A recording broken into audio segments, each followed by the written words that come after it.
जय हिंद दोस्तों। सबसे पहले हम आपको याद दिला दें कि अगर आपने अभी तक हमारे चैनल को सब्सक्राइब नहीं किया है तो इसे सब्सक्राइब अवश्य कर लीजिए और बेल वाले बटन को दबा कर रखिए जिससे नए वीडियोज़ का नोटिफिकेशन अवश्य प्राप्त हो सके।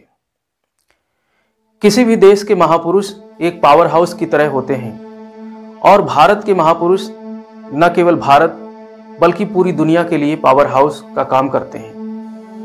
स्वामी विवेकानंद जी को संकल्प शक्ति, विचारों की ऊर्जा, अध्यात्म और आत्मविश्वास का एक पावर हाउस कह सकते हैं। उनसे केवल भारत ही नहीं बल्कि पूरी दुनिया को ऊर्जा मिलती है।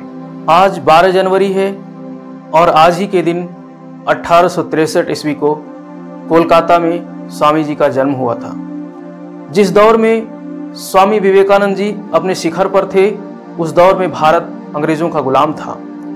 भारत के स्वतंत्रता सेनानी जहां विदेशी सत्ता के विरुद्ध संघर्ष कर रहे थे, वहीं गुलाम भारत की युवा पीढ़ी को संबोधित करते हुए स्वामी विवेकानंद जी ने कहा था कि उठो, जागो और तब तक नहीं रुको जब तक लक्ष्य प्राप्त न हो जाए।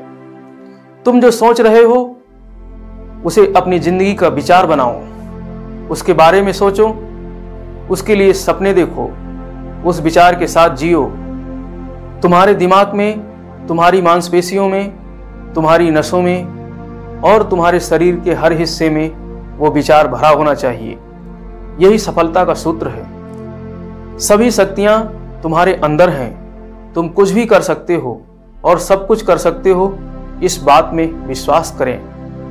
भरोसा करो कि तुम कमजोर नहीं हो। अगर तुम्हारे दिमाग और तुम्हारे दिल के बीच संघर्ष चल रहा हो तो तुम्हें वही करना चाहिए जो तुम्हारा दिल कहता है। ये स्वामी विवेकानंद जी के वो विचार हैं जिन्होंने भारत के युवाओं के मन में स्वाभिमान और स्वतंत्रता के बीज बोए। इनके ये विचार आज भी प्रासंगिक और शाश्वत हैं, जो युवाओं के मन में संकल्प शक्ति और ऊर्जा भरते हैं। इसीलिए इनके जन्म दिवस को राष्ट्रीय युवा दिवस के रूप में मनाया जाता है। स्वामी विवेकानंद जी अपने विचारों को आचरण भी करते थे, या यूं कहें कि स्वामी जी का आचरण उनके विचारों की ही अनुरूप था। ऐसा हम एक प्रसंग में देख सकते हैं। जब स्वामी जी 1893 ईस्वी में शिकागो धर्म सम्मेलन में हिस्सा लेने जा रहे थे तो श्री श्री मां शारदा देवी की अनुमति व शुभाशीष लेने उनके पास गए।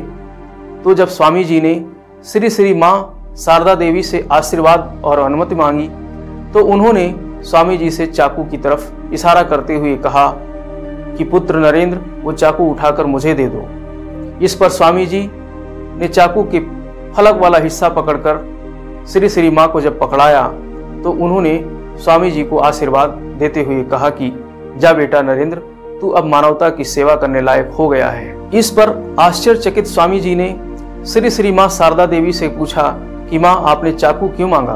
तो श्री श्री मां ने कहा, यही तुम्हारी परीक्षा थी।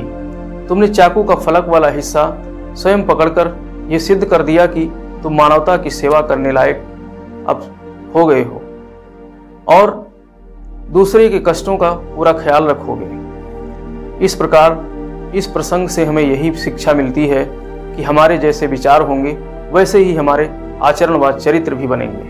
आज हमारे देश की अधिकांश युवा पीढ़ी कहीं न कहीं रास्ते से भटक रही है। अतः आइए आज राष्ट्रीय युवा दिवस के अवसर पर हम संकल्प लें कि स्वामी विवेकानंद जी जैसे पावर हाउस से ऊर्जा और प्रेरणा लेकर उनके विचारों को आचरण करेंगे। अगर हमारा यह प्रयास आपको ऊर्जा प्रदान करने में सफल रहा है तो इस वीडियो को अपने दोस्तों और रिश्तेदारों को अवश्य शेयर करें। दोस्तों, हम भारत दर्शन की एक श्रृंखला इस चैनल पर शीघ्र ही प्रसारित करेंगे जिसमें आप अपने देश के भूगोल, इतिहास, संविधान और विज्ञान को सरल भाषा में समझ पाएंगे, क्योंकि भारत का नागरिक होने के नाते हमें ये सामान्य जानकारी अवश्य रखनी चाहिए। तब तक के लिए जय हिंद, जय भारत।